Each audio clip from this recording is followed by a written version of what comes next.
Hi there and welcome. This is Derek Feldman and I'm with you today with our designer and creative director, Laura Brennan-Banker. Hi, everybody. We're excited to be with you for the next hour as we discuss end-of-year fundraising efforts. So today is chock full of tips and different ideas for you and your end-of-year fundraising efforts. It seems funny, it's August, but we need to get going, of course, as we start some of the fundraising campaigns here in November and December.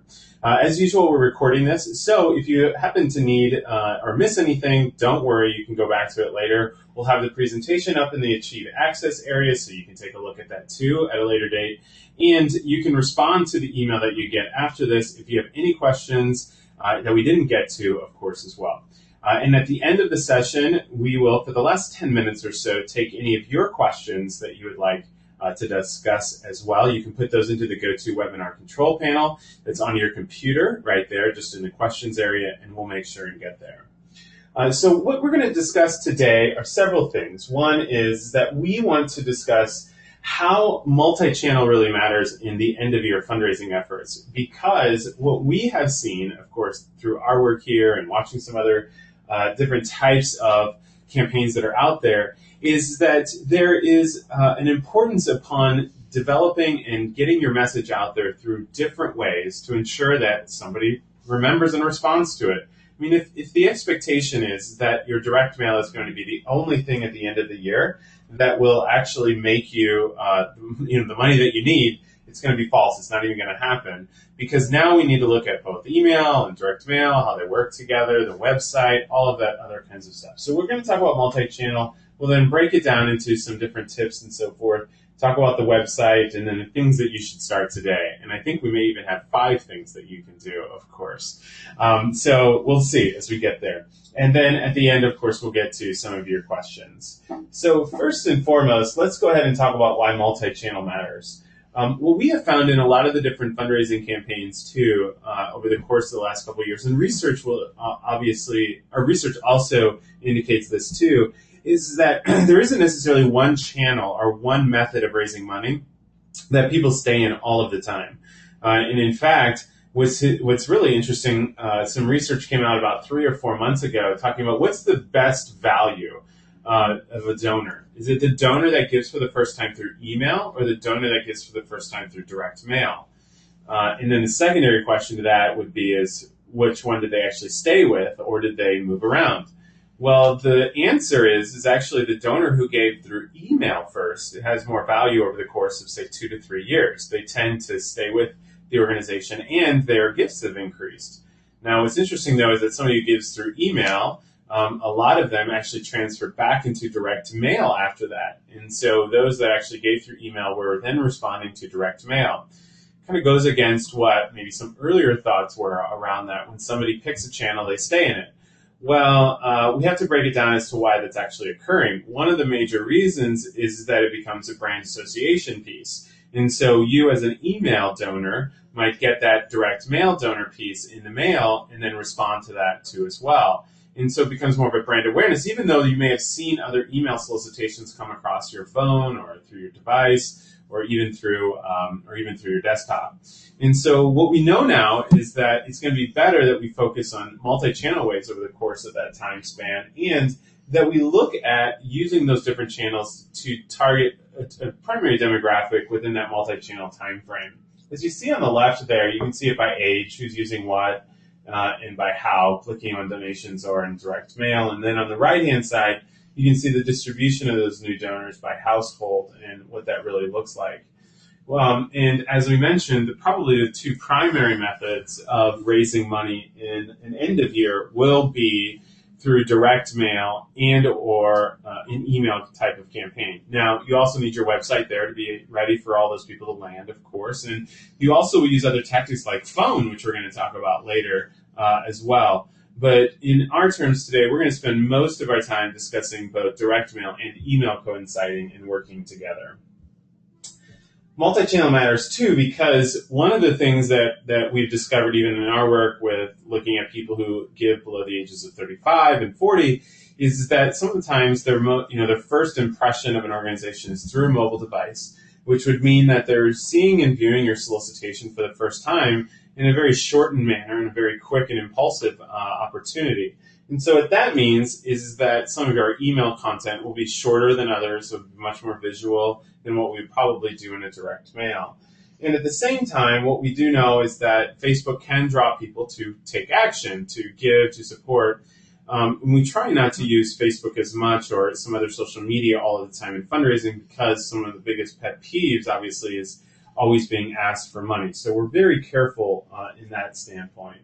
And then lastly, I would say, too, is that as we look at other opportunities in direct mail, I put your in multi-channel fundraising, I draw your attention to the top right, which talks about using things like blogs, social media, and other methods of information. When you're in an end-of-year fundraising campaign in November and December, beyond just sending the direct mail and email, there are opportunities like blogging, which we're going to talk about later on, where you can tie in stories, newsletter aspects, where we're continuing to weave in the themes of the campaigns throughout the 2 months in order for you to get, again, the highest response. Trying to remind your constituency base of what's going on, why you need the support, and some of the highlights of the individuals that you're helping, of course, through the resources. So let's go ahead and talk about direct mail. When we think about the end of the year, we usually like to begin some of the campaigning with a direct mail. That direct mail would sit within, would hopefully get to mailboxes. We usually like to send them, it sounds funny, but right before Thanksgiving, so that we play with the holiday a little bit there. And then it would be in mailboxes roughly right after that first part of December, if we can.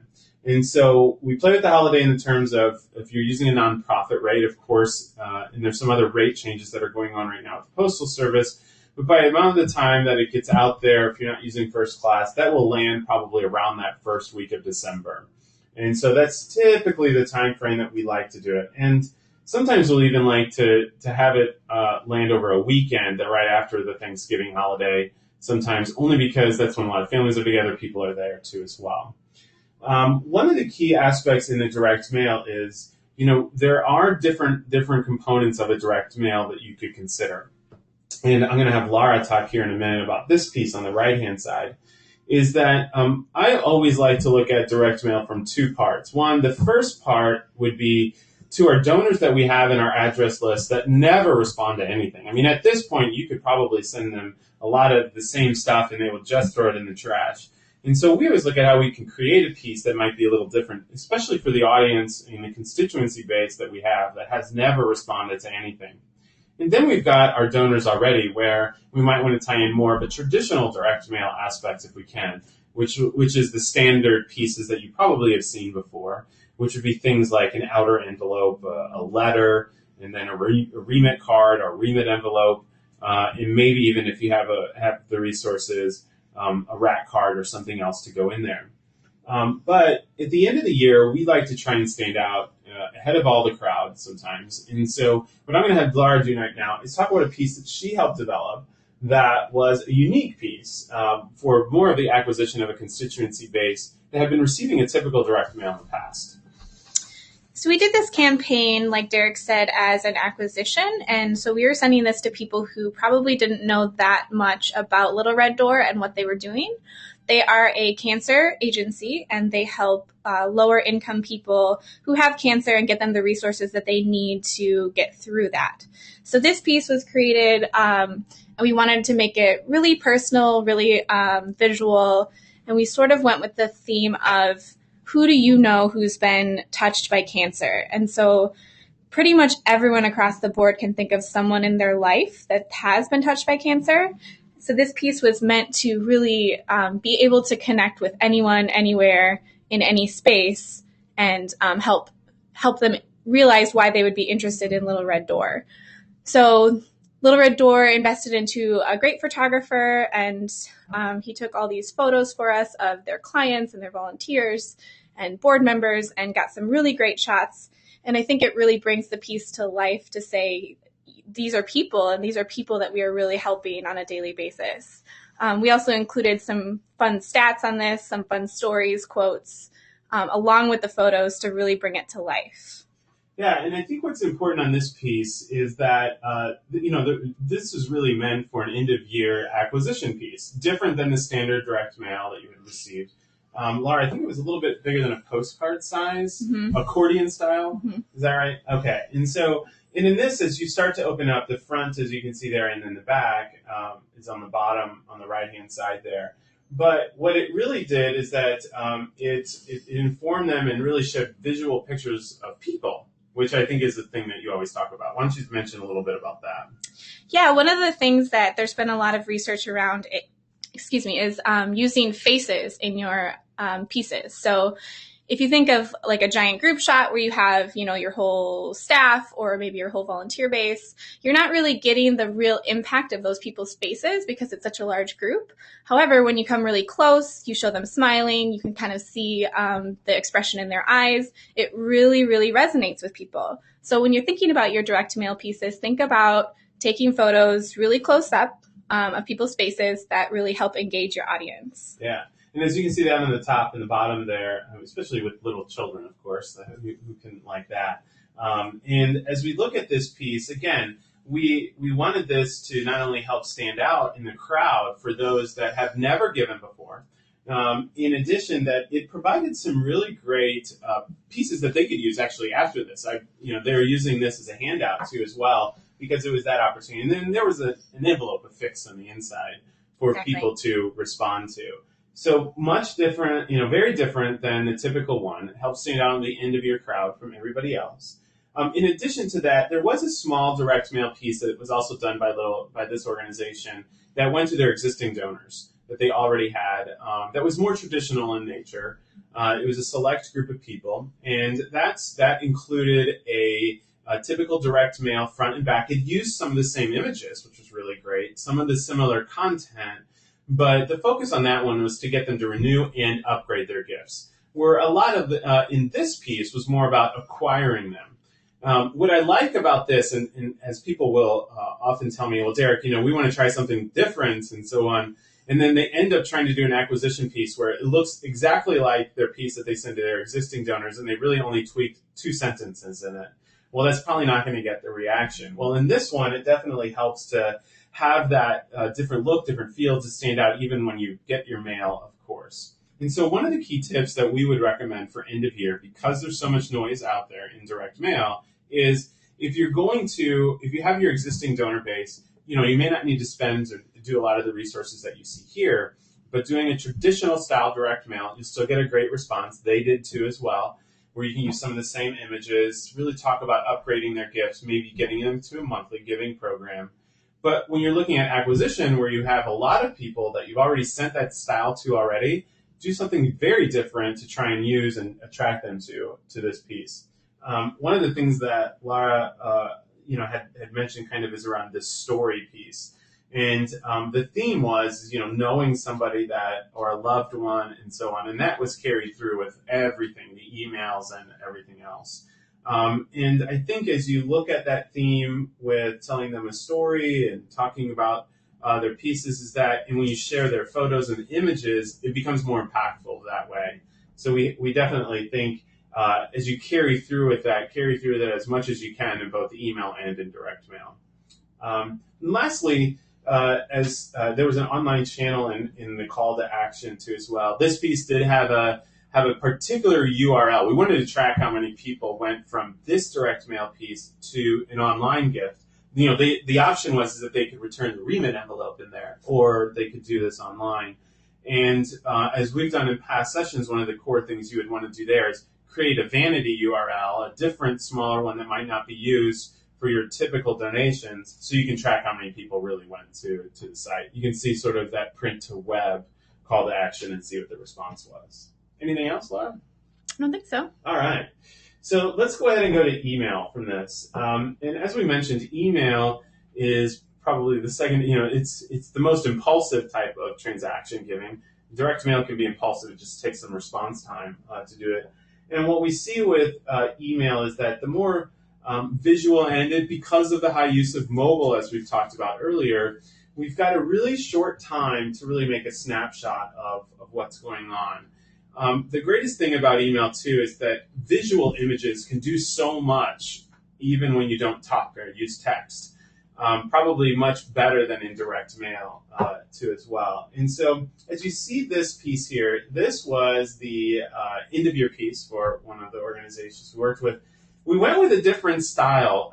Again, trying to think creatively about that end of year is that it looks more like probably what you see in a living social Groupon style method, where it was, here's what $25, I want to support now, give now, those kinds of things. Why does it matter, as you can see there on the bottom? Imagine receiving this in a mobile environment, very visual. You see the 4 images, you see what's going on, very enticing from that standpoint. It was concise and clear, and a lot of the language was removed here because we felt that we could use, there was a subject line that talked about this is the gifts that you can make right now or something like that, and it really positioned the piece there. This was one of several emails that went out over the course of the December month, and that included one, I believe this might have been more of a second email. The first email had more text to it. And in that email, we sort of queued up, this is the giving season, there are opportunities to support and why it matters. We carried through the 23 million a little bit on that too as well. And in this second email that you see on here, we felt that since we already had sent the direct mail, we've already had sent an introductory email to get people, that this was that chance to sort of really play into that impulsiveness, right? As you got the email, you looked at the 4 pictures, that's an opportunity for you to support if you'd like to. And of course, the last email, which should always be for your end of year, is a couple days before the end of the year, which is where a lot of the end of year fundraising efforts come in online. And so in the secondary email, again, it was more about already resonating with the existing messages there. Laura, anything on the design or any other functions you want to talk about here? Yeah, I think I'll also just point out that using action shots is also a really great way to get people engaged with your organization. So you can see with this email, we obviously used a lot of faces and seeing kids have fun, but then we also have that photo of them, participating in physical activity and showing exactly what kind of programs they're doing in their organization. And those have also shown to be very effective in getting people engaged, helping them understand exactly what you do. So your photos are going to be an important part of your campaign. So that's something that you can start thinking about now. What events, what things do you have coming up, what activities, what programs can you go and start capturing those photos and start thinking about what's really going to resonate with your donors. And I would say that as you look at this piece too, is a great mix of both photos and graphics. Mm-hmm. So it doesn't have to all be graphics. Or I really like photos because it's real. It's much more real than others. And as you see on the top there is that mix of photos, and then on the bottom we used graphics. And the graphics were carried through on the website, and so were the photos as well. But I know some of us may not have great photographers, but you could simply take your iPhone and probably do something really close up of some of the people you serve and start using some of those photos too as well. I would also just say, keep in mind with these emails, keep it simple. This is pretty clear, pretty low text. And especially with that graphic down at the bottom, it's just one main stat that they wanted to highlight and really bring people in on the need of their organization. So don't get carried away with too much information. Just keep it very clear. Yeah. And as we look at email, again, if you think about the end of the year, we start with our direct mail, let that land. We usually look at sending the first email about, say, 5 days to 7 days after that direct mail lands in mailboxes. Give them some time to react to it a little bit, where it's still kind of fresh there, of course. That first email has more text to it. It talks more about this is the campaign, this is why we need resources, funds, and really highlighting the individual story in there.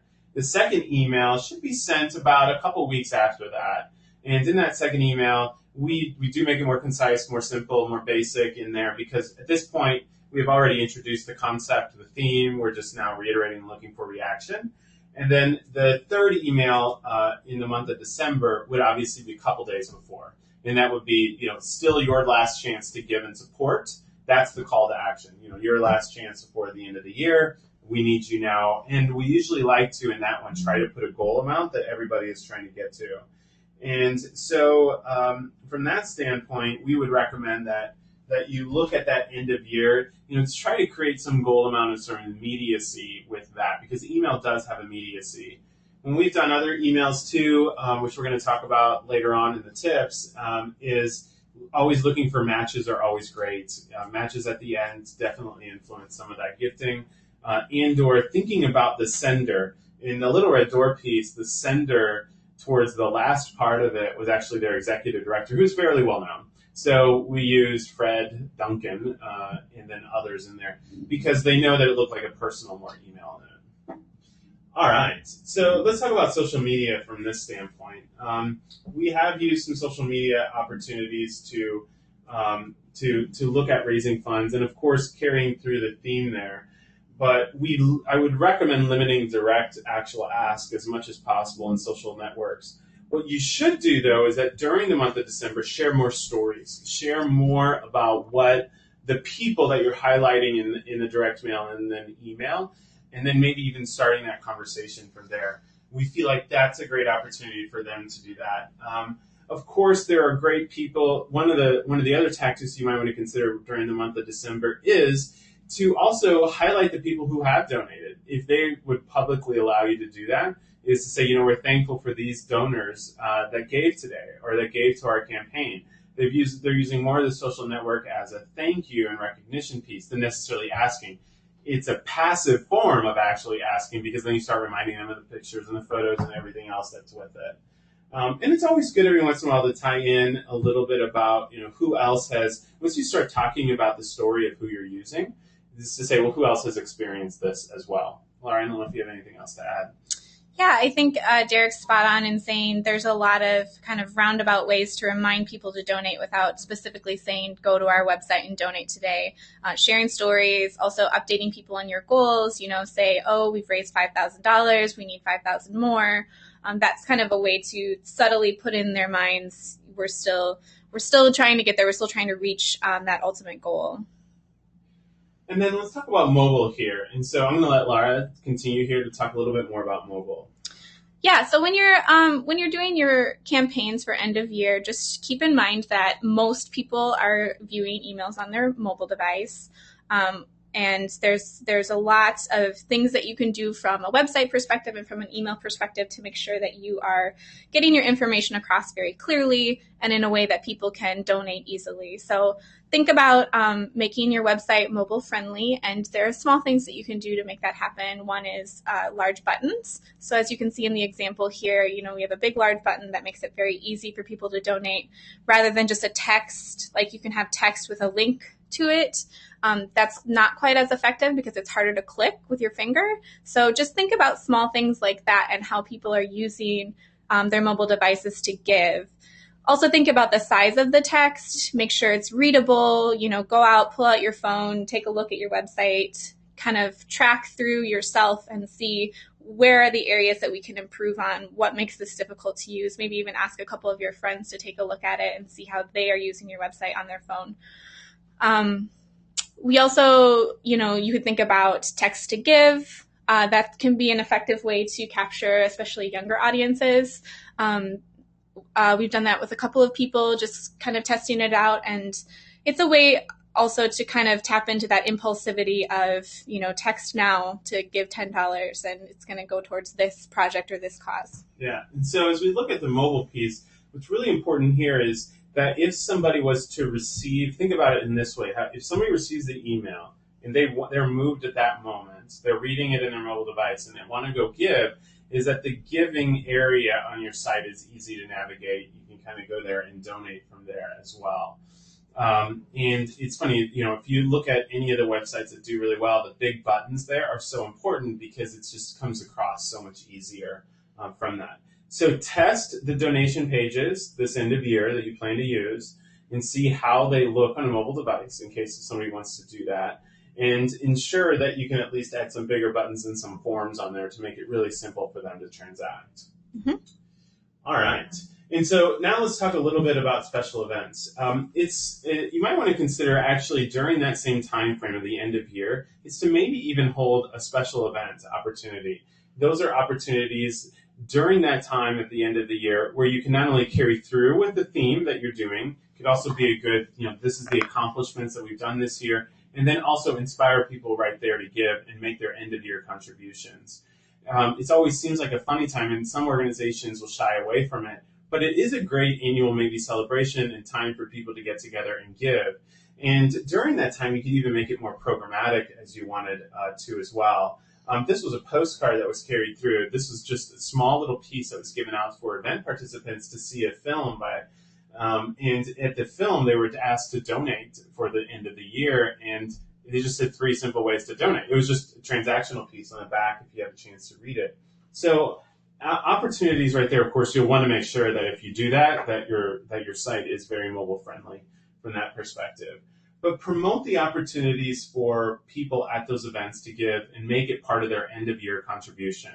And even if you're doing an event, say around Thanksgiving or right before that, you can feel free to mention and say, we're getting close to the end of the year. Make your contributions now, make it happen, and support what we're doing. So I would definitely recommend that as you look towards the end of the year type, considered potentially a special event, maybe even looking at those donors to invite those donors to a special holiday component or a special holiday tour or something that you're doing at your facility, which that you can bring them around to.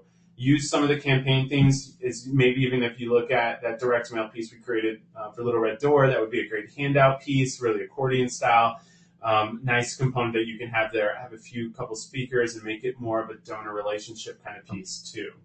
So consider a special event around the holiday time. You might be surprised. It might increase some of your gifts. And we have seen that with some of our clients that we have worked with too as well. Now let's talk also about the phone. And what's really key about phone is, I would say, that the sort of towards the 15th of December to the end of the year, we highly recommend that you, in your end of year fundraising, is that obviously you're tracking along the way, but that you use phone for those that have not responded to anything but have been donors in the past. That's a key piece there. There are sometimes that you've had donors in the past that just haven't given. And this is a key opportunity for you to call them, or actually board members and others, to place calls between December 15th and the end of the year. Those calls can be twofold. It could be, we usually start with those donors that have not given, but had given in the past. So those campaigns, or they haven't made their contribution this year at all to your organization. And so what we would recommend is that roughly around December 10th or so, that you would actually start organizing and doing some research on how many donors have not contributed but contributed in the past, so some of that live bunt, side bunt stuff. And then what you would do is recruit a group of, say, 5 board members each week. So the second, third, and then fourth weeks of December, and asking them to either email or call. Primarily call would be ideal, to try and get to those past donors to make sure that they contribute this year. The last week of the year is a great opportunity for some, as they're off, to try and use board members to help do some of that phone calling for you. The phone call message should be something in and around that, we're thankful that you've been a supporter in the past. We're close to the end of the year. We hope that you will consider us giving this year. If you haven't already, can we resend you any information? Can I email that to you? Can I put that in the mail for you to make a pledge and so forth? Or would you even like to make a pledge over the phone? We can do that by taking your credit card. So those are all great opportunities, and definitely recommend those that have not given. Now, it's always good to consider using your executive director, or if you're director of development, that you would ensure to call major donors to make sure that if they haven't given that year, that they at least contribute something towards the end of the year too. Also a good time just to talk to your donors about how their year was, what you were doing, and some of the successes that you were having. But conversion at the end of the year can be highly affected by phone calling, only because if they haven't responded to direct mail or email, you'll find out what the reason is, because they'll just tell you, like, oh, I haven't gotten to it, or I've been busy. And then that phone calling piece will be that last reminder for them to make sure that they transact and that they give to you before the end of the year, of course. Now, I will also say that look at gifts that come in January. They might still be the results of phone calling, only because they just didn't get the time in to get it in before the end of the year. But phone calling will still influence some of that giving, even right after the first of the year, too. All right. So as we move into some of the website pieces, I'm going to ask Laura to talk a little bit about website dynamics here. So when you're doing your end of year campaign, you definitely want to make sure that your website is, like I said before, mobile friendly and easy to use, especially when it comes to your donation page.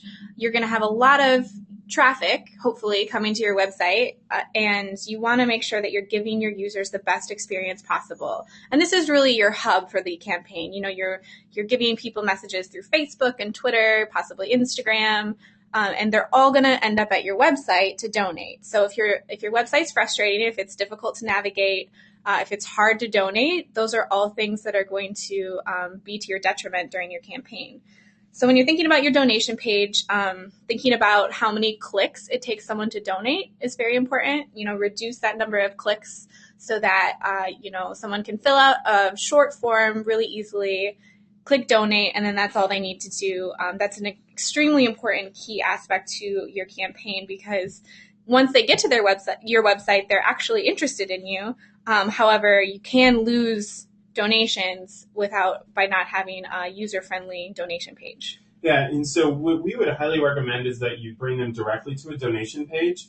If you still want to use case statement language that's been used throughout some of the solicitations, you can put that at the top of the form that they fill out for the donation. Don't make them go to a fundraising page, then click on donate again. Just take some of that information and put it on the actual donate page itself. Again, use different donation pages, just replicate those pages and make sure that you understand where, how the donor came into those pages and what they were doing. Conversion, once they're clicking on donate, we want to make sure they get through it really quick and makes it happen, because at that point we should have convinced them that this is the gift they should be making right now. In addition, that you should consider homepage. So if somebody does instead end up going to your homepage, make sure that you're using some of the same imagery and some of the same branding that you've had from the campaigns. Putting that also on your homepage, and so end of year, make your gift before the end of the year, and have it very, very reflective of all the other aspects that you have. And as you see on this donation page right here, it kind of reflects some of the pieces that we were talking about. On the right-hand side, you'll see there, make an impact and donate. We gave 5 more reasons why they should donate right above the form. And what that did is that allowed us to ensure that if there was still any convincing that needed to occur, we were going to do that. And then secondly, that it still reminded them of the ways that we would make money or make use of their money. And lastly, as you go down there, the form started from there. So normally the donation page would not have any of the top parts, so we do not recommend that. Keep it in the same style and theme overall, and make sure that you're still compelling them in that piece. We've had in the past videos on that page. It's been okay, but really at that point of transaction, this is probably the amount of design and text you should have in that middle portion. By the way, we had to work with their website. The side panels is not necessarily what we recommend, but in the middle section, as you see there, I wouldn't probably go any more on the design side or any more content. Laura, I don't know if you agree or disagree. Yeah, I think just keeping it simple and especially highlighting here are the projects and here are the things that your money is actually going to help. And that's been extremely effective. Even as we did our millennial research this year, we were seeing that people love when you say, $50 is going to help this child accomplish this in our organization. And it's very effective, and it's a really great way to show people exactly how their money is going to be used. Right. All right. And then lastly, on gift levels, here's another donation page too. Sometimes carry through those gift levels all the way through on the donation page right above, as you can see there. So if you looked above, that was reflective of some of those donation and what their dollars would do. We felt like we still sometimes have a little bit of a window over there on that donation page to maybe convince them to go a little higher. And so we highly recommend that those gift levels match what you're doing in the direct mail and the emails. If you're using those on pledge cards. Typically, we like in pledge cards to list gift levels. We want the content in the direct mail to more talk about the story, and then, we don't necessarily need to convince them on the amount there yet as much as we need them to be convinced to give, and then use the pledge card to convince them to give at a certain level. So use those 2 tactics as you're looking at your direct mail and then your email.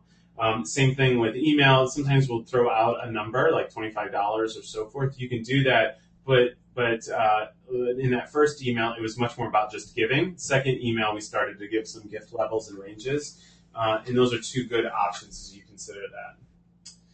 And then we also discussed earlier doing a blog post, writing about the individual that you also want to help. So there might be some people who are following your blogs or in RSS feeds and so forth. And in this piece, that gentleman to the right was actually highlighted in the direct mail package piece. And so when people started to get the blog, they were also obviously seeing it in other avenues. This is also a good time maybe for your executive director or leader or board chair or somebody to provide a really great synopsis as to why you need money. It's coming directly from the leadership. It's talking directly to the audience. And so I would recommend considering that from that time frame, and or even a guest blog post from maybe the individual who the story is about. It could be from a family member. It could be from a beneficiary. Those are all really great opportunities. And then you can share that in Facebook, and then you can share it in social networks.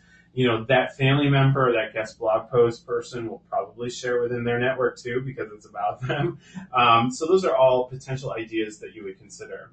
And when it comes to the design and the blog and all of that, I think this is a place maybe more, we're focused on the text necessarily, but always good to have images. Yeah, if you can include an image of the person you're writing about, I think that's perfect. Yeah, and it feels as if you know them just a little bit better, of course. And then I've seen some blogs where they'll even have a little small picture of the person who wrote it, which is always a nice personal touch, as you see it. Absolutely.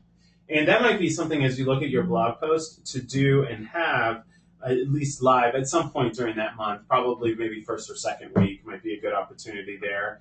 It's another reason for you to promote in social networks a story, or if your executive director is doing that. Then the other option might be is that maybe the first part of the month that you're using more of your family member, their individual beneficiary, that last week where you're really trying to get donations that comes from the executive director, like this is why we want you to donate now before the end of the year. Really much more personal from that standpoint. And then as you see here, too, on the next slide, is that using video does help enhance. And of course, video can be a little challenging if you don't have a budget, but anybody can be a videographer today with our tools, of course. Sometimes there's two types of videos that you might want to consider during the end of the year. Again, one that is highlighting that story of the individual that you have, but also one from the executive. If you're doing more of that end-of-year call where you're using the executive director, it could be as simple as a webcam video of the executive director looking directly into a webcam, talking about the need for funds at the end of the year. Simple, short, 1-minute piece that you could have that would be an additional component to what your email has as well. In the video, you would obviously want a call to action, and then at the end, you can have a link in there too that goes to a donate page. But promote the video even through other channels like mail and email as well. Maybe Laura, talk a little bit about how we did that here. Yeah, so this video, we included on the website, and you can embed it into an email. You can include a link of it on your direct mail, social media, all of that. And it's just a great way to give people maybe a 15 to 30 second shot of the kind of person that you're helping in your organization. And it's very effective. It doesn't have to, in fact, I would recommend it not to be long, to just be sort of a snippet of this is a story and this is how we're impacting the lives of people. Yeah.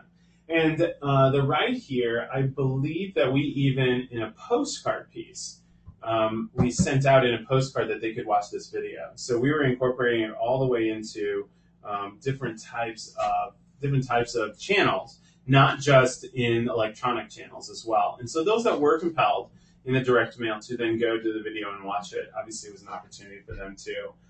As you can see there with the individual, you can see her face. You feel as if you're starting to see, the passion come out of her about the cause and what's going on. That's all an important piece. The same thing happens with video and in photography, as Lara was mentioning. Show those faces, show the passion, show the images of who they're helping. All right, so here's 5 things to get started today as we finish up and wrap up for the next 5 to 7 minutes. Feel free to put in your questions towards the end of the session here. 1 is begin acquiring emails. 2, making a plan to incentivize giving. Update your constituents on how last year's fundraising has been. deepen your personal connections, and schedule cross-departmental planning meetings. So let's go ahead and talk about each one of these. The first one being begin acquiring emails and as much as possible. This probably doing an address or physical address campaign acquisition piece right now towards the end of the year will be a little challenging for you by by getting all of that stuff in back to the organization before you can start sending things out. So what we would recommend too is looking at a way to capture emails, because we can measure things so much with emails. We can also look at responses. And so we try to acquire as many emails as possible, only because it's much faster. And it's an opportunity for us to get other information later on. In some of the email acquiring, whether you're thanking donors, ask for emails every time that they're signing up for volunteering. Use those emails and ask for permission to continue to email them. Refer people to sign up for the newsletter to read a new storyline or to read a new story from that aspect. But between now and, say, November, create an email acquisition campaign, which would be is looking through your marketing, your PR, and the goal should be to maybe you get 1,000 to 2,000 new email addresses, whether that be that you're tabling at some event, and or that you're asking for other people to sign up for your newsletter content through social networks. And then it's also a good opportunity as you start to interact with other community members, maybe the corporations or others, test them for email acquisition at that time for potential messaging later on. The next one is plan to incentivize. We always recommend right now going out and trying to find some match or leverage dollars. We don't use it in every campaign, but it's a good thing to have, especially if after your direct mail and your emails starts to sort of not get the response that you need. If you're able to secure a match now, which is a great time to ask a donor who might not have already been planning their end of year, you could insert that into a second email and a third, your final one. Maybe like your gift between now and the end of the year will be matched. So it's a good opportunity to go out there and try and create a campaign goal, get a donor to match, maybe even for every new donor. That might be a really good one. And then you can even include that match in the direct mail, maybe in that like little red door piece that we talked about, is that you can discuss a match or any ways that they can leverage gifting.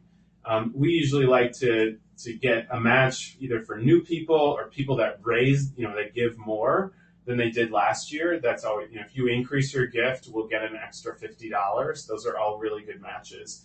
And we always think of one-to-one matches, and there's so many more matches that are out there. Giveaways, tickets to an event, prizes and dinners, those are all incentives that you might want to consider too as well. And we usually like to lean upon some of our corporate donors that we've had, our corporate partners, maybe to our special events or anything else, where you can say, maybe for this week we're going to give away an extra gift certificate to the best restaurant in town for anybody that donates. This was generously donated by this corporation or this small business. It's just a great way to continue to incentivize. And also, that piece for giveaway is a great thing to do in social networks because it feels as if it's new and fresh and not as aggressive as some of the just constant asking, because you're incentivizing with some other things. So consider that too. Go to some of your corporate partners, especially maybe at the beginning of the year or right now, and say, if there's a way that we can promote you, and if you can provide some gift card or something, we'd love to make you a week, and we'll promote you throughout that week for the donor for the person that donates the most money. They can be put into a pot and they can win it from you. So it's a great PR piece for the corporation as well. Update on your fundraising. Now is the time, if you haven't done already, to go back to your donors that gave in the end of the year and say, thank you again. It's been maybe 6 to 7 months since the last time we communicated with you. This is how we've been using your dollars so far. We look forward to this fall talking with you about how we can use your dollars again. And so if you haven't done any mid-year updates, make sure you do that now. Make them visual. And if you can, even start to talk about maybe some new people that you helped to affect. And you could use some of those same people in the fall to follow up with and say, hey, remember this person, this is who we helped. If you can, support us again, you can definitely make a difference in more people like this. Thanking the past donors and showing them, of course, maybe both in graphics and in numbers, some of the few stats. Now, don't share a ton of stats all the time, just a few key stats of things that you're seeing in progress as well as you see there, don't make any ask right now. Just allude to what's going to happen in the fall. Say, we hope again that you'll support. Thank you so much for everything you've done. Do not focus on actually making those asks as we speak. Deepen the personal connection, and in this is one where we can try and find out more information as we go along in surveys and so forth. So I'm going to let Laura talk a little bit about this. Yeah, so this is a good time to sort of get to know your constituency base a little bit better. And one thing that you can do that isn't an ask is send out a survey and try to help people and help figure out what are your constituents actually interested in, what is your donor base interested in. And I would say keep it short. Maybe focus on a few questions. If it's really long, you're going to have a lot of dropouts completing it. But figuring out what programs are people most interested in. It's a really great way to say, well, maybe that's the program that we should focus on during our end of year campaign. Figuring out some demographic information. What are their interests? How are they sharing your information? Are people most responsive through your posts or your emails? All of that can be really useful as you plan out your end of year campaign. Yeah. So this is a great piece that you should all consider, is making sure that, right now is a great time to figure out what themes you want to write about. So if you're asking questions about what blog content they liked or articles they really discussed, this is a great way for you to lead into the end of the year with knowing some more about your constituents, some of their demographics and their interests. Highly, highly recommend a time right now to start asking some survey components of your base. Really important for that end of year planning. The next one is schedule a planning meeting then with all of the people that you see on there on the top bullet, because it's important that we start talking about how this sequences between now and the end of the year, from maybe doing a survey that will help lead into the development of the themes, the concepts, the designs, that stuff. Now, if all of those are you, that's going to be a really quick meeting. This is a time to bring in volunteers that you think you might be able to use towards the end of the year. But one is talk through the bullet points there. Do we want to hire or recruit a volunteer to get photos, availability? And what's really important here is that everybody's on the same page as to when we can allow the sort of communication gates to open for fundraising to occur towards the last couple months. The biggest issue that we have seen with some of our clients is that as they start to work and design and develop their materials, is that, all right, something gets thrown in there, and then all of a sudden the fundraising message becomes very secondary and sometimes even third on the list. And the problem with that is that when things are like that, you're not going to get the response you really wanted. And then we look back and say, well, we had to communicate this other thing because it was so important. But when you're asking people to donate, we want no other distractions during that process. So this is a really good time for you to try and get those meetings on the calendar and try and get to a sense of when can we ensure that we've got dedicated time to communicate to people we need to about fundraising, and we're going to limit all the other stuff that we're communicating out during this as well. So if you have any questions, feel free to put those into the GoToWebinar panel here, and we'll make sure to ask them. A couple key points as we leave. One is that it is an important time right now to figure out, A, what your constituents are doing, what they like about you, and so forth, and what they're really interested in. The second thing is that this is also an opportunity for you to visit with your staff to figure out what photos and the people that we really want to connect with our donors. Notice how I said that the people that you're helping to connect to your donors, that's what your job is at the end of the fundraising time, at the end of this year. And then lastly is consider doing something very different for those that have never responded. And this doesn't mean changing a couple lines in a paragraph. It really means, as you saw that Laura designed and Laura that we were looking at, it's just something very unique to try and get them to respond differently. And it has multiple uses at special events and using the phone and so on to try and get the reaction you want. All right, so we're going to go ahead and take some of your questions here for the next 4 or 5 minutes. One of the first questions is around budget. What should we have as a budget for an end of year? That's a really tricky question. I think it really depends on the organization, and we've done, small campaigns, large campaigns across the board.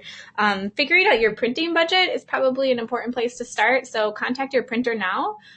figure out what it's going to cost to print a direct mail piece, and maybe you could get a quote on like a postcard, get a quote on maybe a brochure that would go in an envelope. There are a lot of different options, and so no matter how big or small you are, you can make it work within your budget. Yeah, I would say that probably the mailing budget is the biggest overall. And so, and I know for some of you that can be really challenging, but and this is a place where you say, all right, well, if we know that the print budget looks like this, we won't be able to hire a graphic designer. We might be able to do it in-house. And if you do it in-house, that's fine. Just use some really great photos that you've taken yourself or somebody else volunteer takes with some people and their faces and incorporate that. You'll be able to get a little bit maybe different reaction. And then you can kind of go from there. And I also think what's important too, as you look at budget, is whether or not you really want to buy a list. Some people buy lists towards the end of the year. You can save some costs on that by maybe not buying a list and spending a little bit more time on the branding and the graphics and so forth, because those will have more longevity. You can use those in other things that you can with that list buy. You might not be even in a position yet to buy the list, so extending yourself is not worth it. When it comes to expectations on direct mail, is it the same as in the past? It's about, yeah. If it's an acquisition, one, you're looking for like a 1% to 2% response rates for the first time. But if these are renewals, it just depends on what your renewal rate has been. We'll sometimes get as high as 70% renewals during this time, but we'll sometimes get as low as 35 or 40%. So we have to figure out why people are not renewing. There's probably a larger issue that happens with that. And then I would also say, too, as you're looking at response rates, the nice thing about letting your direct mail go, you can kind of see what's working and seeing if the messages. If it's not responding, then change some of that email stuff up. I mean, you haven't sent it. There's no point in sending the email you already have completed if it's not probably going to get the reaction that you want overall. And by the way, if your direct mail email is not getting any reaction, that you better get on the phone. That's why phone is so important during that time too, as well. And in the special event, which we didn't talk about, those are also great times for your board members. How many holiday parties do your board members go to? Ask one of the board members to say, let's make this holiday party about us, and introduce us, or allow people to go to the holiday party by making a small contribution, those kinds of things, small presentations. So those are other events that you can incorporate during that holiday time frame. Okay, unfortunately, we are out of time now as we got really close here. If you have any other questions, do let us know. We'll make sure and get you the recording and the presentation to this. Thank you so much. And next week, we have another webinar, because what happened is that our gentleman that was going to attend, his name is Mike Eikenberry. He's a major gift fundraising officer. He couldn't make our last one. He had something come up last minute. I think he had to go out and actually ask for money. But he's going to be here next week. And so for some of you that missed that, don't worry, that'll be happening next week. I think it's on either Tuesday or Thursday. It's on the information. I think you might have received it today as well. That will be a great one. I'll be interviewing Mike, talking about the ways that he asks for money. It just came off of a very, very large capital campaign project of $50 million. He's got some really good ways that he's been, when he used to work for a really small organization, to what he's doing now for a health system. So we really look forward to that session. We'll see you next week. If not, we'll see you on the next one. Take care.